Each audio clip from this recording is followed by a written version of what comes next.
Like normally like all of January and February are snow here, but this year it's like, oh, That's okay. I'll just stop talking about the weather. Well, good evening and welcome to Connected with Cari here on Jess TV, Jess FM. We are streaming live through Roku TV, the NCD television network in Italy. And yes, we were discussing the weather because that's what everyone does. Especially this year when Toronto's had like next to no snow and it should have tons of snow. It's true. I don't know what it is, but with Calgary, I think all of us Calgarians are like, and they can all agree with me. Our summers are just like your summers. They're beautiful, they're hot, like plus 30, and we're loving it, but we don't get the humidity like you guys do in Ontario because we don't have the lakes, right? So, which is fine. But we get it's hot, hot. And then you get that dry heat. Right. Yeah. It's dry heat, which you can deal with it because then our hair isn't like super frizzy. Which is okay. My hair is not great in the summer months. Right. So now it's like, as we were discussing, we're like on our fourth winter within the winter. So it's like we get like the first winter and then it warms up. Like they say, it's like the fall, spring, and then you get like the next winter, which is like, real, I don't know, someone posted up and it was like, it was quite hilarious how they had it. And I was like, yeah, it's so true. Because it's like warm, cold, warm, cold, warm, cold. And it's like, we've been through all of the seasons within winter. And it's like, okay, well, whatever. So, but now we are probably on our official final winter, like hopefully. Yeah, we are too, but also we've gotten like 4 snowfalls in total this year, and we're supposed to like normally we have so much and it's freezing all the time, but like today it was like 13 degrees, so like nice. Yeah, so we had that last week. It was really beautiful, and then it's going to be again like this weekend is going to be around like +4 +5, so we'll get it. And then we'll see if it warms up and stays warm or not, or if it's going to get cold. Because usually around Easter, it's a hit or miss again with another snowstorm. Yeah. So it's kind of like that in the fall time, where it's like this fall was beautiful. We actually had a real fall. It was so nice. A fall season. And then usually we get snow around like Halloween, but we didn't get that this year. And I was like, this is amazing. So, and then winter started at winter, like it was great. I was like, I'm loving it. So I know, like, I'm okay with that. So anyway, besides the weather, yes. Has it been holding you back from doing any of your acting or anything like that? Has it been a struggle to get to work? No, not even like a little bit. Okay. I think the biggest holdback with my career was the fact that we only just got off strike end of last year. That's right. So it took a while for productions to get back into motion, but now like auditions are coming in, the union is up again. Like that was what really kind of shook the industry both in Canada and in the United States. Right. I actually completely forgot about that we had the strike. But it's interesting because I remember seeing like all these actors doing other things. And it's like, I thought they're on that show or they're on this show, but wait, they're doing this. So it's kind of like, like The Rock and John Cena were always doing all their films and everything. And then all of a sudden they were on wrestling. And I was like, oh, okay, that makes sense. Like they can make, they just go back to their roots. Exactly. Yeah. So especially because like I don't think that's associated with the union at all because it's more, I mean, I guess it's more like reality TV-esque and like live stuff. So they were like, go back to wrestling. It's fine. Exactly. So did you take on any projects like that during your strike? The strike kind of took over everything here because I am predominantly film and television. There wasn't a lot of like live stuff happening, and so it slowed down, but I was able to like during that time like start writing more scripts, start getting more stuff together so that when the strike was done we could just like go like right into projects. Nice. I guess we should actually formally introduce you. Oh my god, yeah, I forgot that we hadn't done that yet. Well, I like to get into conversation and get things going and have everyone comfortable and just be like, hey, welcome everyone to our casual conversation. And you know, but I mean, I always post up who my guest is, of course, and then they see the posters, whatever. However, sometimes, like, because I will get the bios and I'll stick them in there, but sometimes people don't read them. They'll just see the post and they'll like it and move on with their day, which I get. That's okay. Mhm. It's a pretty poster. It's great. It's fabulous. They're like, oh, who's Ali? Okay, we don't know. And then that's that. And then they might pop in later or whatever. So now is the official introduction, if you will, please. Like, I'm gonna introduce myself. Yes, please. Oh, okay. So, Well, I'm Cari. I mean, hello everybody. I'm Ali Chappell. I am from Toronto, Ontario, and I am an actor and a director and a writer and a producer and just I'm all of the things, all of the hyphenates. And I am just so happy to be here. all right. And as they say, that's the show. Yeah, that's it. All right. So I don't know why everyone seems to do that. They do their quick little introduction and then they're like, okay. And I'm like, well, that's it for this show. that's it for the day. So let's just wrap this up. Okay, worker. Okay, we're good. All right. You guys would like that. The directors would be like, I'd love to be in and out, just done for the day and get paid and go home. But please, Everybody in every position ever in the entire world. They're like, can you guys come in real quick, get some money and leave? exactly. Sometimes you could do that, sometimes not. But Ali, please let us know, what was your driving point to getting into the industry? Like, were you, did you start like at high school doing some acting and thought, oh, let's continue? What was like that whole moment? I was a very small child and like big personality, loved performing, performed a lot in like the local church because like I'm small town, so like there were limited options. Uh and then by the time I was in high school, I'd already taken like acting lessons and tons of dance lessons. And my mom is a musician. So I got all this vocal training and I like I took like string lessons, so I could play like guitar and bass and all of this stuff. And when I got to high school, I kind of leaned into it more. And I lucked out that I went to two different sort of performing arts high schools. Okay. So we had like dance and band and acting and drama. And we had like by my last I'm sorry.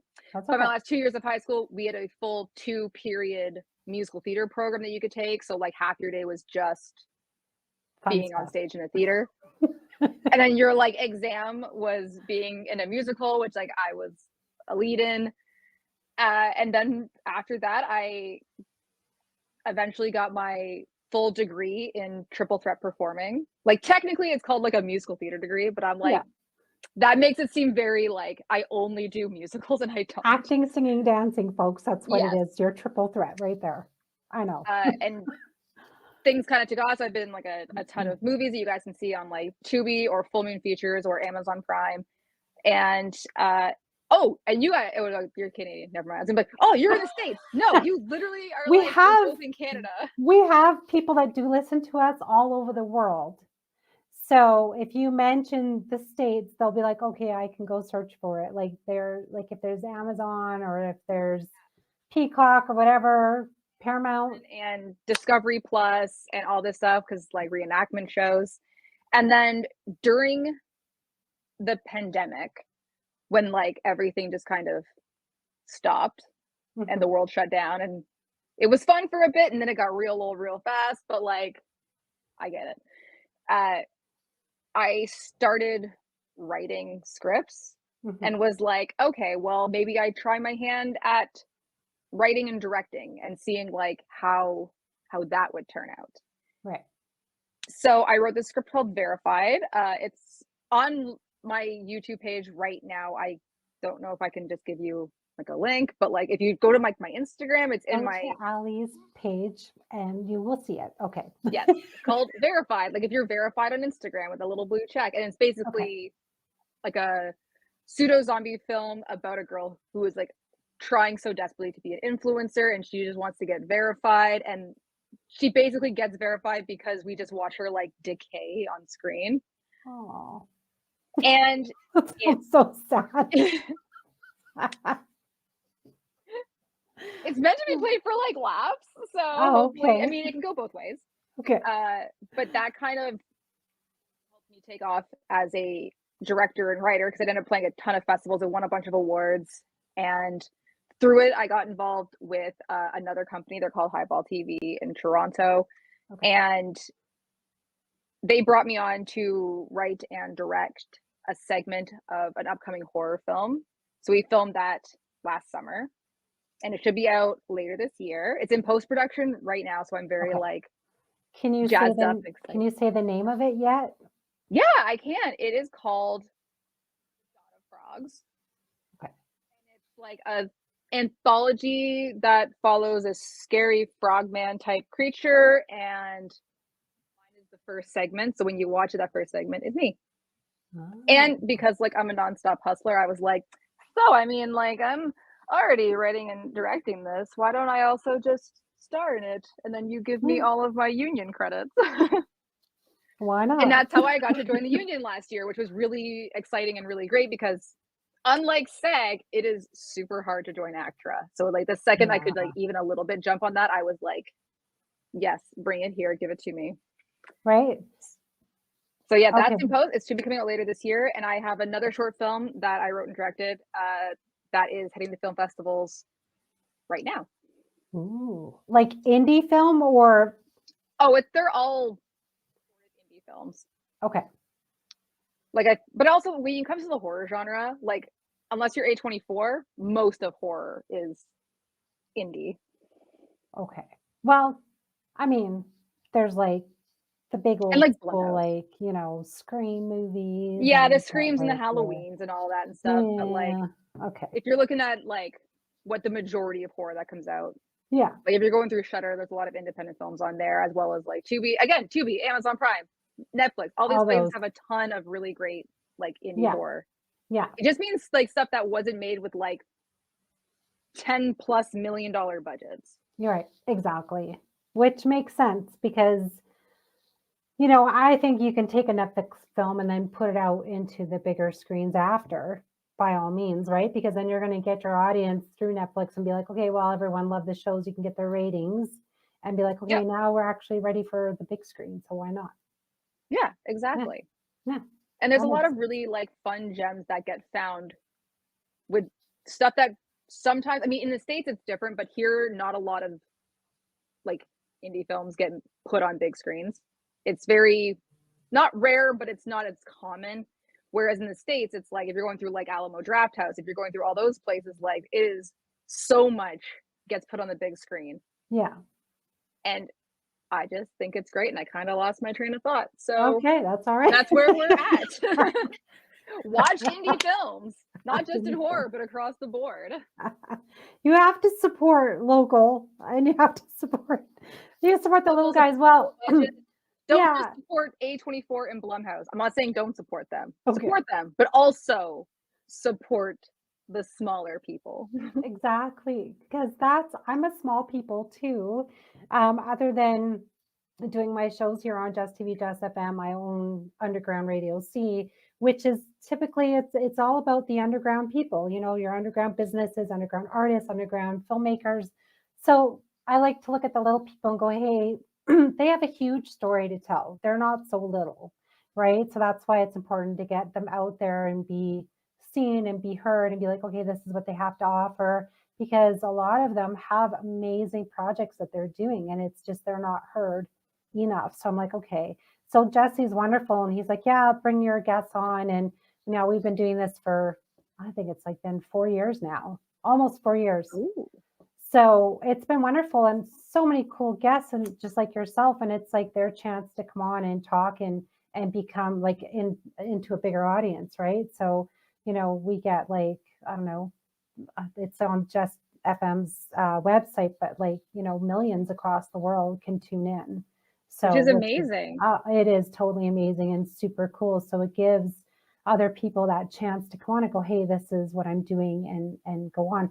But like for yourself, I mean, I looked and I was like, wow, I didn't realize how many followers you have on Instagram. Like you have thousands of followers on Instagram. And I was like, okay, so, but it's like digging, like You don't know until you actually hear about the person or meet about the person. Because for myself, I'm not overly huge into the horror film stuff, whatever. Like I had watched this movie, it was like Watchers in the Woods.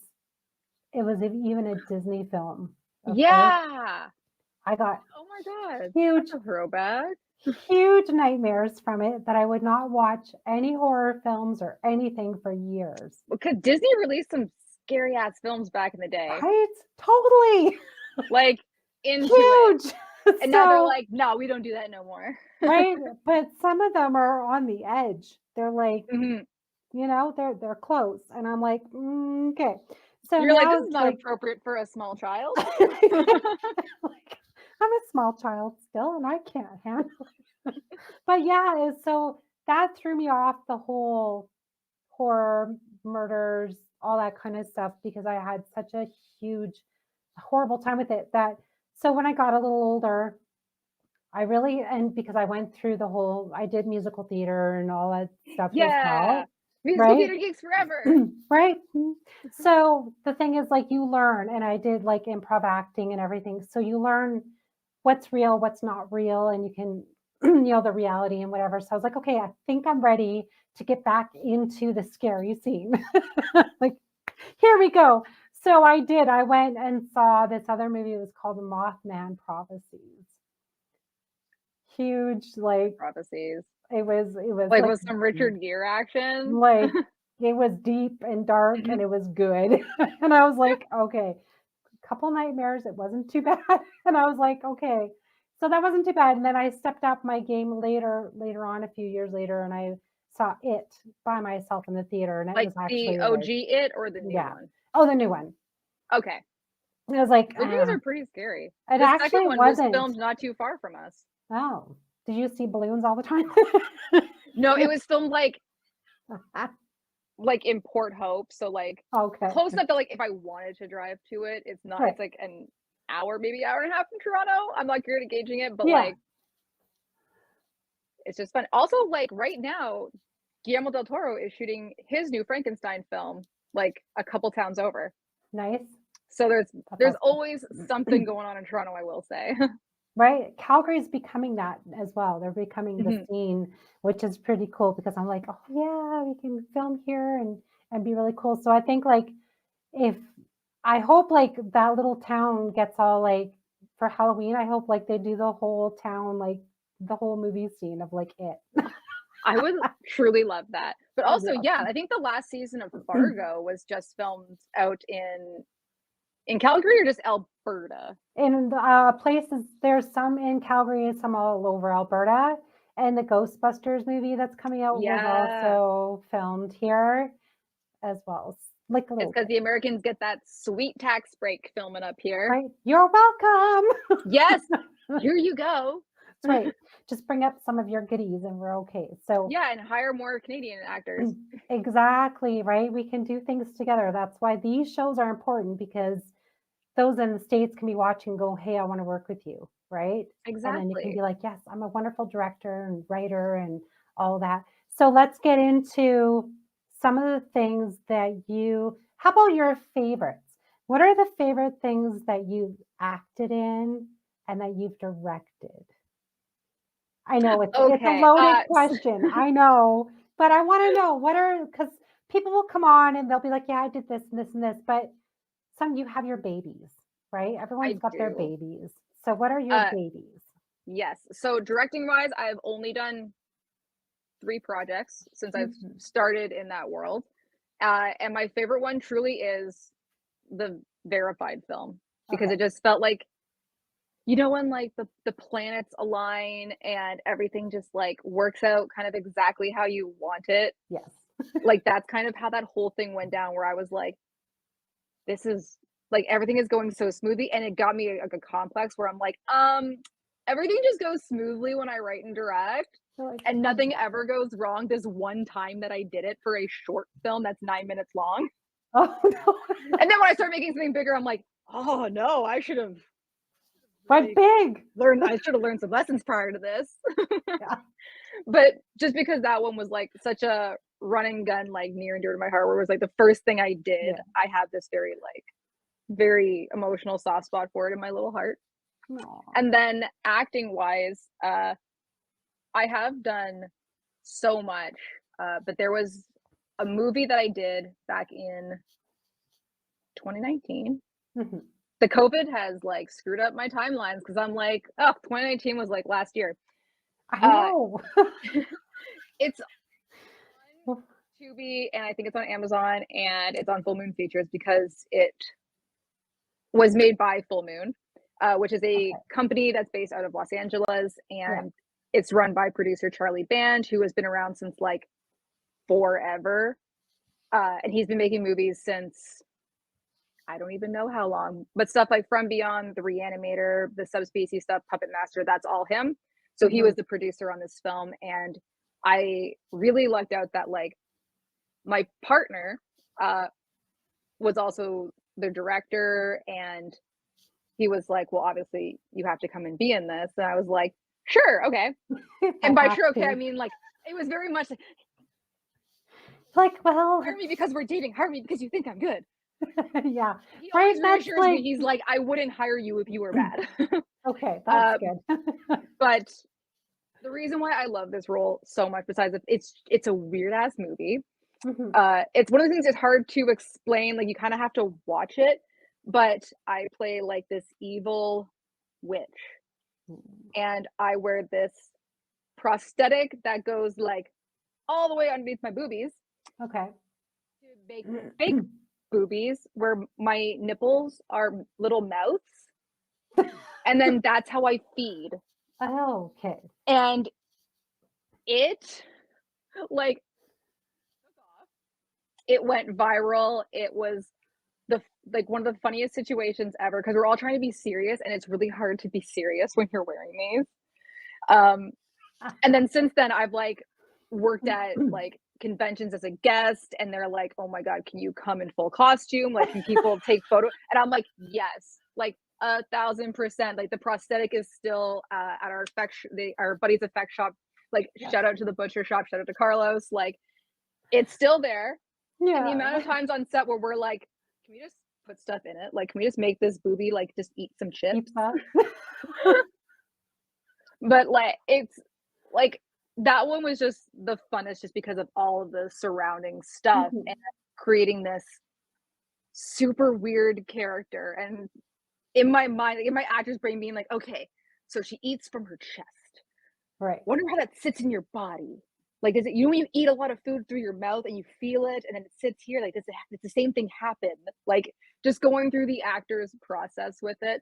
Yeah. And because it was a part of this series that Charlie had created called Deadly 10, how do I explain it? He basically he had 10 movies lined up. I think we were the second or third movie on the roster to go.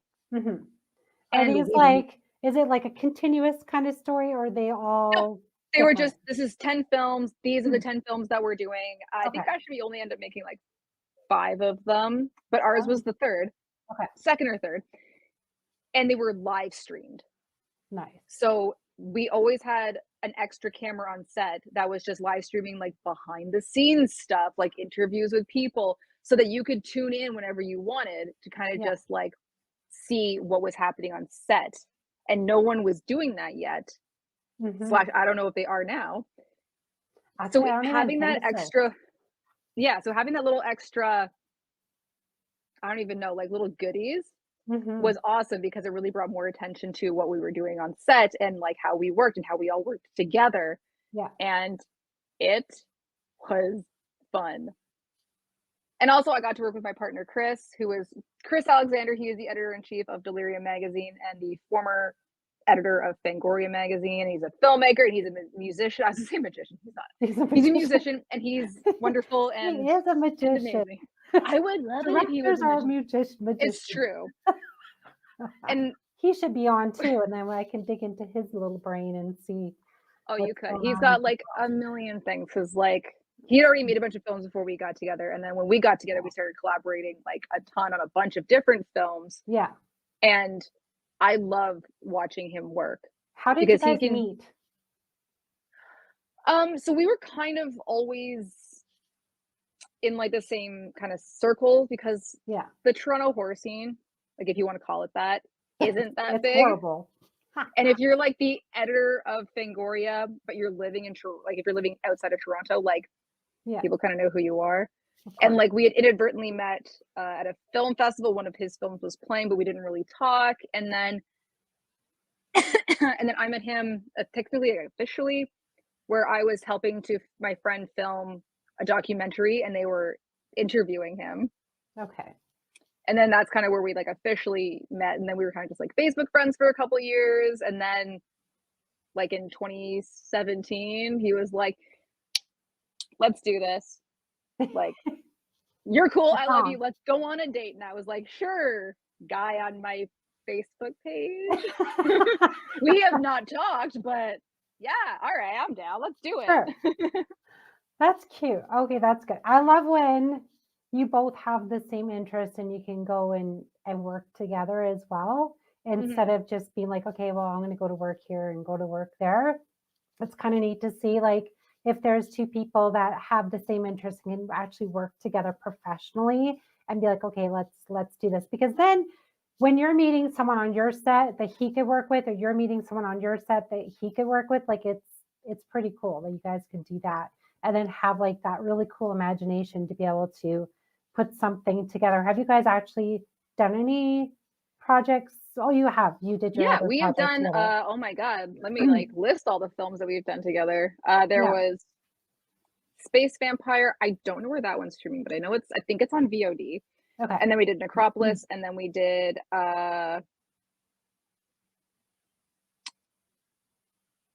It Knows You're Alone, which is Amazon Tubi, Full Okay. Moon.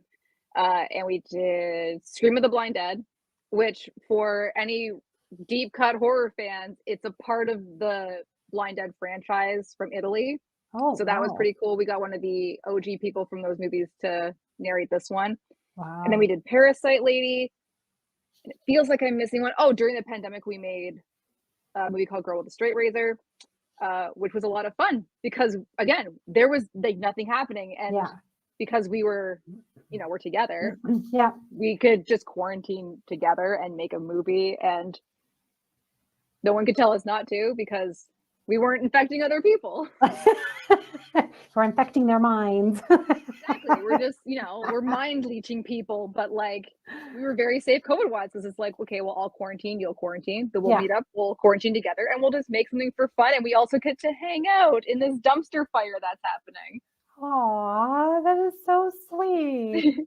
I love Yeah. that. And So how did that yeah, do? and Did you guys get a lot of views on that? on what? On the one you guys made together? Oh, all the ones that we've made together, I think they do pretty well on streaming. I feel like it's one of those things where I've inquired, like, oh, how is it doing on, like, how are any of the films doing on streaming? Yeah. And then he'll tell me, and immediately I'll be like, what? Like, I will just almost immediately be like, I wasn't listening. I'm sorry. Oh my goodness, that's cute. Now let's talk about how you got, like, why horror? What was like the big draw to horror? 'Cause some people have like interesting ways of getting into the acting industry. Now it could have been like, my mom loves horror, or I just watched horror one day and I wanted to be a bloody princess who got killed in the park. I don't know. I think my whole thing was just, it was never like, I want to be an actor to do horror movies. It was like, I want to be an actor to act. Yeah. But at the same time, in my personal life, I was like a little geeky horror kid who like would have sleepovers and like make my friends watch spooky movies. And that was kind I of my would whole not life. have come over. And that was like, my whole jam. And like, it kind of started coming to a head probably around the time I was in college when I was like, okay, now that I've done a bunch of stuff, I think I really, like, I want to focus on doing horror movies, but I don't want to say no to literally anything else. Right. Because like, if I could be in a romantic comedy, I would be so effing down. And so yeah, Chris, I don't if know. you're And then watching this, she wants to do a rom-com with you. Okay. everybody knows I'm very much like, cool, I'm glad we had this like Nightmare on Elm Street marathon, but can we also watch some Kate Hudson movies, just like real quick. You're right. Yeah. Just to top it off. But yeah, I don't know. I kind of just is one of those things where I kind of found this niche that worked out because I mean, obviously, like I have my Texas Chainsaw blanket, I have like my Tarman stuff, I have so much. Okay, I shouldn't actually. These posters aren't horror movies, but I'll show them anyways because these are the movies that I want to do. There's Jawbreaker and Practical Magic and Drop Dead Gorgeous, which are like my almost my 3 favorite movies that aren't horror movies. Aww. And then you could remake them. Honestly, I wish, but I feel like these movies just captured lightning in a bottle. Like Practical Magic, I don't think if anyone remakes Practical Magic, I'm gonna be like, oh, but they're not Sandy B and Nicole Kidman, so right. And that's the thing, when there becomes a remake of your favorite movie of all times, it's almost like, do you see it or do you know? It's one of those because you don't want to be let down from the original movie. But you know you're like kind of going to be hypercritical of it because you're like, I know what worked in this original film, especially stuff that was made like before 2000, where you're like, there was a very specific look that things had, and things hadn't gone fully digital. And there wasn't so much like CGI, and there wasn't so much like whatever, and a lot of stuff was like practical effects. So when you see remakes of stuff like, oh, I don't want to shit on any movies because I don't want to do that. But there are certain films or certain I know, I'm the same. I'm like, do I movies that they did a remake of, and it's like, but why? It kind of seems like you didn't watch the first film enough to get the whole premise and the whole story of why that film worked. Right. And like, I'm not going to say which ones, but like maybe a certain film about a certain group of high school girls who happen to be witches. I don't know. Maybe. Okay. I feel like people who know, and they're like, we agree. I agree. And that's the thing. I love movies. I love being critical of them, but at the same time, I want to just go to the movie theater and just let myself be swept away in the moment. But because I've been a little bit in the industry, I'm like, I know how things go down and how things happen. And I sit there and then I get critical when I'm like, I can't do that because I want to just go and enjoy. And especially if it's a remake of something that I'm like, that's all wrong. Yeah, you're like, that's wrong. But then you have like, the remakes that work. And also like my whole thing with movies is like, I'm not going to name a movie and then like proceed to shit talk it a bunch, because at the end of the day, these people got together, they made a movie, people got paid, it's work. It is a lot of work. Yeah. Exactly. And like, I'm sure at some point I'm going to remake a film and people are going to be like, what the fuck did this girl do? Like, I'm sorry, I don't know if I'm allowed to swear. But the whole thing is that if you go to a movie and you're entertained for the 90 minutes, 200 minutes, however long that film is, then that's kind of the job point. Done. Yeah. Job done. You can be hypercritical all you want, but if you left that theater being like, all right, yeah, no, that movie held me. That held my attention. I was interested. Yeah. Like, that's all that matters. And especially now where so much stuff is like direct to streaming, it's like, okay, my gauge of a film, if it's good or not, is, did I check my phone? Like, if I'm watching this movie and I'm like, this is a great film, I'm not like looking over and being like, what? Do you find like streaming shows they're obviously becoming much more popular in some sense. And I think it only did because of COVID. Because everyone's like, oh, I'm at home, I can watch this and this and this. What are you can finally stream so many things. Probably. What do you think are some goods and bads about it? The biggest downside to me with streaming is that it takes away from physical media. Because I am like someone who wants to own a physical movie that I can put on my shelf with my other movies, and I like to have that. And whenever there's like a Netflix original or whatever, that's not getting released for me to just own, which means I have no control on my end. If they're like, hey, we're losing this movie or we're losing this TV show, it's like, cool, I guess I just never get to watch it again. Yeah.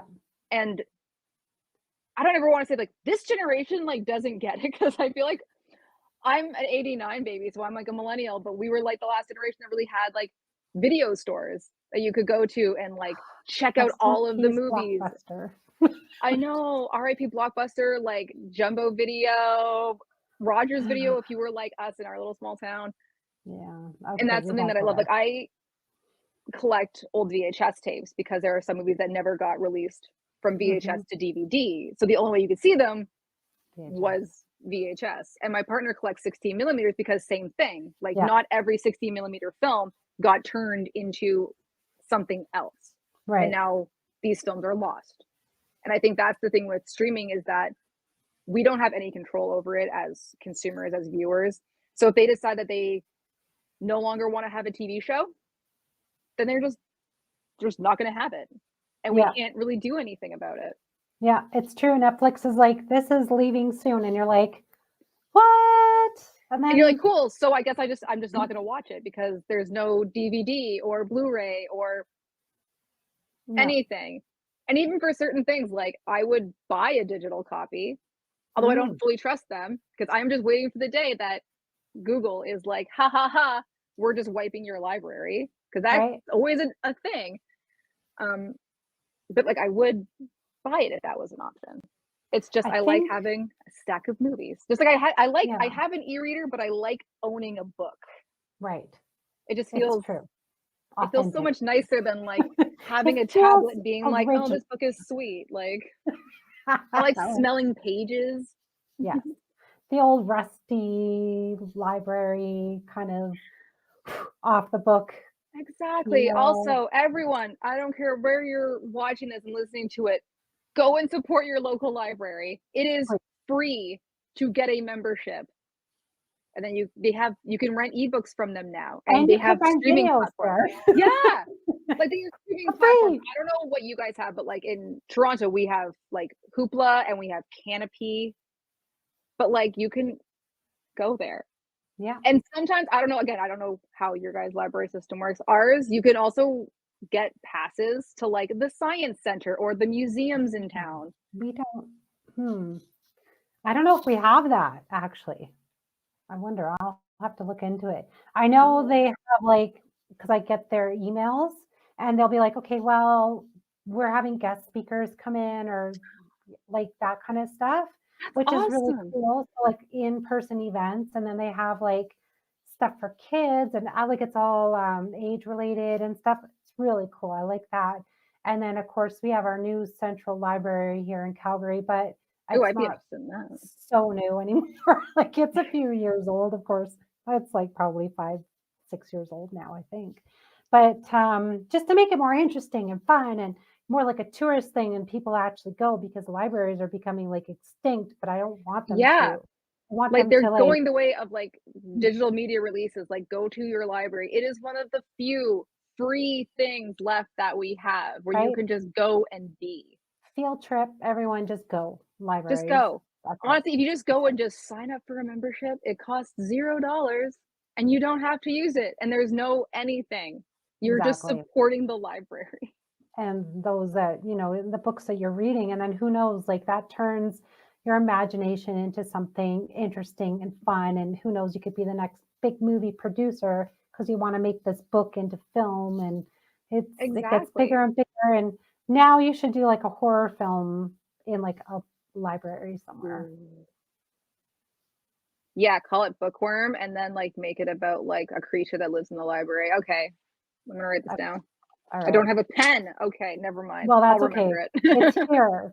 And then after you do that, you're going to come back and then we're going Yeah, to talk about it, how then it we're gonna talk originated about it. Yeah, here. If you need a give all the credit brainstorming here. session, let me know. All of It'll my be a shows, co-production. yeah, all my shows turn into these brainstorming sessions. So everyone, I'm hoping to be rich one day from it. Hopefully. Who knows? I'm just kidding. But what is okay? We could talk all the fun stuff. It's awesome. You've put in a lot of hard work. I want to know the hard work. Tell me some of the struggles you've had with it, some of the things like I know you get the no's. I want to hear like the toughest stuff ever. Uh, well, for an actor, it is yeah, it is constant no's and constant rejection. Yeah. But then having to like shake it off, put your face back on, and like do another billion self tapes because that's just the name of the game. And it does suck, especially when, you know, bills are due and you're not feeling creatively fulfilled and you're like, just someone say yes.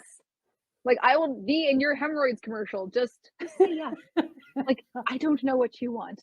And then when it comes to filmmaking, the biggest struggle is financing.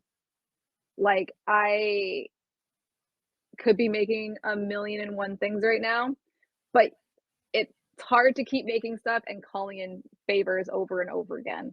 And I'm very much someone who's like, especially as an actor for like 20 years, it sucks to not get paid. Yeah. And to just have a lot of demands of you. And now where I'm like, okay, I want to make a short film. How much money do I have to make this with? Like, if I wanted to make even like a 5-minute short film, can I afford to pay my actors? Because I always want to make sure actors get paid because, like, ooh, I get the struggle so gosh darn hard. Yeah. And since joining ACTRA, which I love, and it was a big career move up, it also means that I can't work on anything non-union anymore. So I had to say no to a lot of stuff to say yes to like getting that level up in the career. But now I'm in that place where like I'm now new in a new pond. So I kind of need that time for the new casting agents who haven't seen me a bunch yet to now start seeing me. Right. So that's been a slope. And like it's always just, you know, the rejections and the money. I feel like that's the big part of anyone in the film industry, no matter like what tier you're at or what job you do. It's like, okay, this project was really, really great. I made enough money to get a couple months rent of this. Then what? Like what can I do to make sure I have another job so I can pay for more rent? Yeah. How do you get financing? How is it? So I self-financed one of my shorts. I had a private investor for another one of my shorts, who was amazing, and I love him so much. And then Out of Frogs, because I joined a production company, they covered the costs. Oh, I still had to work within a budget, but it was like a bigger budget than what I was used to because my budget that I was used to was like pennies. Right. A penny budget, basically. But I mean, there are different options, especially like if you can get grants like from CFC or Ontario Creates or the other ones that I should know off the top of my head. I feel like I talk about them enough. And then like getting whatever tax breaks that you can get for, you know, checking certain boxes when it comes to hiring, which I know can be a hot button issue for people because they're like, oh, well, you only hired so-and-so because of like their sex or their race or whatever. But like, fucking, it just means I get to hire them. So who cares? Exactly. Right. Yeah. And like, yeah, those government subsidies and everything. And then there's like some filmmakers, a lot of the indie filmmakers love to do, you know, Indiegogos and Kickstarters, which for a few people, they've had wild successes. And for others, not so much, because that's very, like, you need that built-in audience who already wants to see what you're going to do and wants to give you money. Yeah. So that can kind of go either way. And then just getting private investors. Yeah. And that's the hard part of filmmaking. Which is just it is rattling that cup to be like, hey, does anyone give me some money?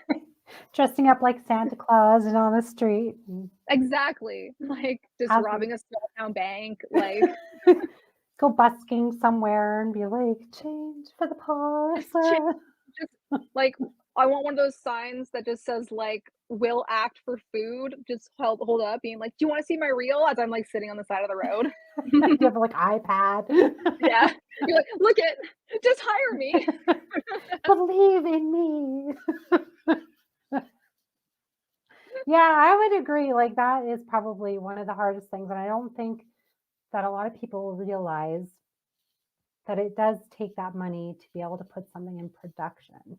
Because some people think it's just like, oh, it's magic that, oh, this movie is here and this movie is here, but there's actual steps to putting a movie out. So real quickly, take us through let's say you do get financing. Okay, so take us through the steps of how something would get released. Oh, okay. Mhm. You write a script at home Yeah, I write my script during at home. COVID. Yeah, Okay, and this then is the movie, I the get some title, the money, and then we put our feet to the pavement and we film it, and then we spend X amount of time in post production, depending on what it is that we need done. okay. Like if there's a But lot you of have to CGI. hire Oh yeah, people. you have to hire, oh my God. Yeah, even before like pre-production, you need to get like everything in place with your DOP. You need a sound guy, you need PAs, you need a bunch of people, lighting, locations. If like like me, Location. I didn't pay for any of my locations on my first one. I was like, we'll use my apartment and we'll do stuff outside. It'll be fine. Yeah. But yeah, like locations. And then by the time you get to set, you have to have your ADs, all your actors, you have to have all your crew there. Everything has to kind of just work out. And if you need to rent equipment, that's always fun to figure out because you're like, okay, well, what does our budget allow and what do we need? So you have to kind of work within that whole world. And then depending on where it's filmed, hotel rooms and food and craft services. And I'm not just mean food on set, I mean per diems for people who might have a day off. They don't have to spend, they will go out with a per diem and buy their food or whatever they want to do with it. Yeah. And then once it's completely done in the bag, then you have to go through the editing process and sit down with an editor to get a picture locked. And then you need to do your VFX on top of it if there is VFX. And then you have to do color grading and then sound. And then depending on how you want to release it, like that would be after it's all finished in that whole thing, you've hired all of your post people, you can take it out to film festivals, which I mean, I've had success with them. A lot of people have had success with them. There is like 20 million film festivals for every genre, every niche. Like, use it. Go on Film Freeway, or what was the other one? Fest Home, and just hit them all up. Get a good premiere. Get some good promo for yourself. If you can afford to have a publicist, that helps a ton. Yeah. But if you can't, like that's all on you. And if you're someone who like, I like social media, but I don't like spending all my time on it. So I'm very bad at like self-promoting. That's okay. And with film festivals, it also gives you a chance to talk to distributors that you'll meet to kind of figure out, you know, like, what can you do for me? How much are you going to pay to have my film, to license it? Yeah. Or you can not do film festivals and go right to distribution and talk to streaming platforms and companies that release on physical media, because there are a few that still do physical media. Oh, that's good. Yeah. And then, yeah, once you sold the licensing rights, then you can have some money back. And hopefully whatever debts you have can be paid off with it. Yeah. But I know a lot of filmmakers who they made their first feature, and then the first offer for distribution came in and they took it, and it's like, don't take the first offer. Like in any business negotiation, never take the first offer. Like shop it around a bit, see what the demand is for it, and then choose your best option for what you want to do, whether you want just money and whoever has the highest bid gets it, or if you specifically wanted to go to like Netflix or to Crave or to Hulu, like that's the time to really kind of pick and choose. That's and yeah, good. It's good to have options, because some people, I think, like they just don't know, right? If you're not in the business and they're like, oh yeah, first thing I'm going to take it. So it's good to know that people have choices and they've got options, and being like, okay, look, if I'm really wanted out there, they'll take me and they'll offer me more and that. So how successful are you usually at the bidding war? Do people like... I have only done short films. Okay. Like the feature, the anthology hasn't been released yet. Yeah. So I don't know how that's going to go. Okay. From what I've seen, I think it's like amazing and like so much fun. So I think it's going to go fine. Okay. But because I've really only released short films as a director, no one makes money on a short film. It's just one of those things where you make it to kind of show people what you can do within. Like, here's my project. Yeah. It's a calling card. So people are like, oh, she can do XYZ. We can definitely hire her to, you know, do this. Yeah. Plus I like short films, and now that I've kind of gotten like the hang of them, I'm Yeah. like, okay, like I'm like, I got a camera myself, so I'm gonna start like filming my own stuff just to Yeah. see if I can. And I've been getting better at editing. Not anything else involving post production, but I can like put it together, and then someone else can make it look nice. Aw. Uh, Without Canva, right? oh my god, I use Canva so much, and I don't pay for it. I get that free one, and like Did you I get notice it your though. poster was Canva made? Like I I'm addicted. cannot stop using Canva. Like it's so easy. You're like, I want my Instagram story to just like really pop today. Right. What do they got on Canva? Like I get also the amount of like social media managers I know that are like, oh, just use Canva. You do not need to have Photoshop anymore. And I'm like, well, I never had Photoshop to begin with because I am poor. I don't have like $200 a month to spend on this program. Oh my goodness, Yeah, right? If I use but I like do.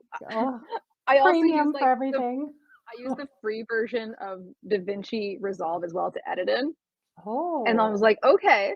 And I'm figuring out how to really work in that world because like they okay. do offer a lot on the free part of it, Yeah. which I'm like, I can work within a free budget.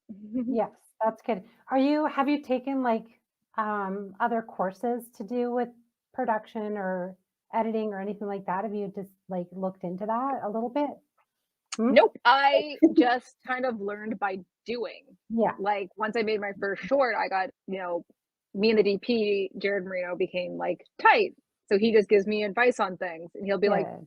these types, like these equipment aren't so good, but you can find these equipment that are really good for like this price if you Yeah. just know what the dupes are. Right. And like sitting down with a couple of my editor friends and being like, okay, Yeah. I see how you are figuring all of this out with on the fun editing screen that they have. So I kind of learned by doing. Good. And Good. especially That's the like best. being an actor for so long, Yeah. I just know all of the lights. So that was one of those things where like, I don't really Easy. need to learn this because I have spent so long on sets and photo shoots that I'm like, Yeah. okay, well, if It this light helps. sits like here, it's gonna give me a weird double chin. And if it sits here, it's not gonna work. But if I do these two lights and this one and maybe backlight it, like Then you're set. Yeah. exactly everything besides like getting my degree in performing was just learning by doing. Yeah. Do you need any other degrees? I don't think you I don't think you okay. need any I don't think you need a degree director. any of it. Yeah. I mean, if you want to like personally, I if I'm like casting something and I'm looking at a resume, I'm not like this person has a degree in acting, but this person doesn't. I'm probably gonna Yeah. hire the first. It's never that. Okay. I don't think you need to have a degree in acting. If you want to, 1000% do Yeah. it. But if you're like, I don't want to go like $40,000 in debt, then just take some classes if you feel that you need to, because there are tons in like every single city that are all reasonably priced, Mm-hmm. and you can just do that. Hop on some student films. Like Yeah. And there actually, are some of ways. the local because I took my training with Loose Moose Theater, what they have like Ooh, drop-in classes and like improv summer classes and stuff. So I took those, and I was like, "Oh, this would be fun." exactly. So Just just do it look when into it works that. for you. Yeah, And exactly. like with YouTube being what it is, the amount of editors and VFX people I know who just learned from watching YouTube videos and Yeah, like by no means am I saying don't go to school. If you want to go to school, go to school. If you feel yeah, like it will help you and you'll build connections, 1000%. I yeah. cannot speak on anything post production She's like, because I don't know shit. So she like knows nothing. if you're like, no, go to post production school for editing, for coloring, for whatever, do it. Like Yeah, 1000%. Like I don't know anything in that, but when it comes to acting, it's your call. all But right, I think you can just take classes here and there yeah. where you want to, where it works into your schedule, and maybe not put yourself tens of thousands of dollars into debt. Exactly. That's how I feel as well. Don't put money into it if you don't need to. That's how I see Exactly. it. Also, we're not And doing becoming is also doctors. getting your experience as well. I know like I've got friends that I've been extras for, things like that, just to be Yeah. like, just to get yourself out there and have fun And and also, then learn being an the extra stage. is great if you've never done anything before, because it just means Yeah, you can go to a set and kind of look learn. around, see what the ins and outs are, see what the Yeah. the real actors are doing, no, the main actors are doing, but see just Those real kind guys of over what there. everything. Yeah, Because I exactly. feel like a lot of people who have done that are like, "Oh, I'm, like, really interested in more, like, crew stuff," or, Yeah, like, it's very eye-opening for people who are new yeah. to acting and they wanna dip their toe in, or Mhm. and this is just a fun thing, it can just be a hobby to be an extra. Totally, Like, they want totally. everybody of all shapes and sizes, all different races, genders, everything, and if you're like, "You know what? I've been unemployed for a bit," just get a background agent. Just Right? hop onto some sets, you make, I think, like, 16.50 an hour if you're non-union, Yeah. and you just hang out, you get free food. Some days you Meet some just sit cool in people. yeah, some days you just sit in a room for 8 hours and then you go home because they didn't need you. Yeah. Like, I I always tell people to do background, even, like, if you have no interest in acting, you're just like, "I just want some money." Guys Go do it. wanna, Bring a book no, with you, bring your laptop, work on your resume while you're there, just if hang you're, out. like, Yeah. retired and you just want something to kinda do as a fun hobby that you get a little bit of Oh, cash for, yeah. plus, you never know. That's right. You might get featured in a scene, or you just might meet a really chill movie star who just A talks really to cool you. director, who knows? Yeah, like, you might just Yeah, meet some really cool people. right? I love that. That's what I'm there for, is just the people. Exactly. Get out there. Okay, we're gonna wrap up here in Oh just my god, another yeah, minute. it's been like an hour. I know, I get talking and I'm so sorry. But I I just love it. wanted to know, okay, real quick, tell the people how much you love them. No, we'll do that So after. much. Real quick, like upcoming projects or things that are going to be released very soon that they can look for, and then we'll do the wrappy wrap. Okay, my short film Malediction will be heading to festivals everywhere, so keep an eye out for that. God of Frogs will hopefully be out later this year. That's the anthology film. They actually have money for a publicist, so I'm hoping that everyone will hear about that when it starts getting released more and more. Um, and then if you're in Toronto and you want to be a part of stuff, hit me up because my next project is me just making a bunch of music videos. So if you just want to That's be in some fine. weird music videos, like hit me up. Let's do it. Um, yeah. Otherwise, pretty chill. Have you done any music videos we might have heard of? Nope. Okay. I just like them because I don't have to put sound in them. We just put the music over top. Right? The Yeah. easiest job ever. It's like, I know, right? I'm like, I'll just go out and film a bunch of stuff and then I'll just make it work in post and then we'll throw music on top of it. that's what I do when I make my There's stuff. obviously more of a process. Please out there people being like, this bitch cannot make a music video. Like, I know. Okay. There's I'm a lot getting more there. to it. I just don't need to record people talking, which is the main thing. Oh, yeah, that could be a hard process. Okay, Ali, thank you so much for your beautiful presence and for Thank you for taking having time me. out of your hectic schedule and for being here on a cold day. Well, I mean, it's cold here in Calgary, but It's warm as hell here. We I'll are just in fly spring over. weather. Yeah, hopefully you guys keep it. Actually, send it over here. That would be Yeah, great. we'll send it your way. Couple hours this way. That'd be fabulous. That's awesome. Now, please tell everybody where they can find you, where they can find all your little projects, and yeah. Yes. Okay. So I am on all of the social medias at the Ali Chappell. That's like the handle for all of them. I really lucked out where Lucky. I managed to get them all. So I can just say one handle and it's good. Okay. TheAliChappell, just on all of the things.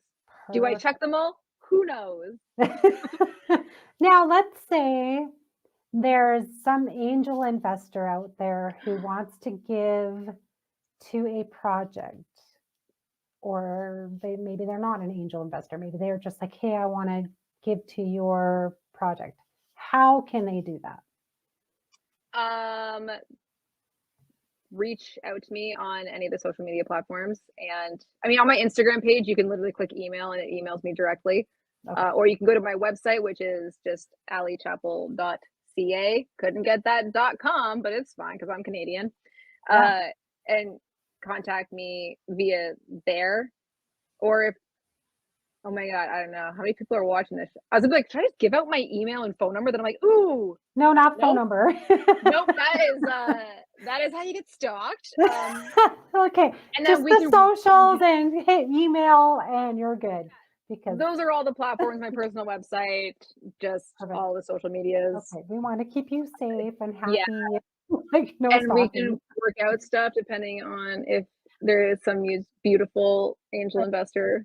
I will say go and stalk her Instagram because I actually saw the it. costume and I laughed so hard. I was Yeah, like, you "Oh." saw the booby costume, and then you're like, "What is this?" The amount of people who were like, "How dare you put this in my feed?" I'm like, "Now you're I was thinking like, about it." what is that? Then I kind of had to zoom in a little bit and go, oh, I see. Oh, their mouths, and there's like little tubes that come out so that like stuff can come out of them too. It's very, very Madonna fun. meets It's called Necropolis Legion, guys. alien. Watch it. Okay, there we go. Thank you again, Ali, so very Thank much. you so much. I hope you have a great rest of your week and you have so much fun with your next projects and keep doing all your hard work. You are amazing and incredible. Thank you so much. Thank you so much for having me. All right, we'll talk soon. Yeah. All right, everyone. Thank you so much for tuning in.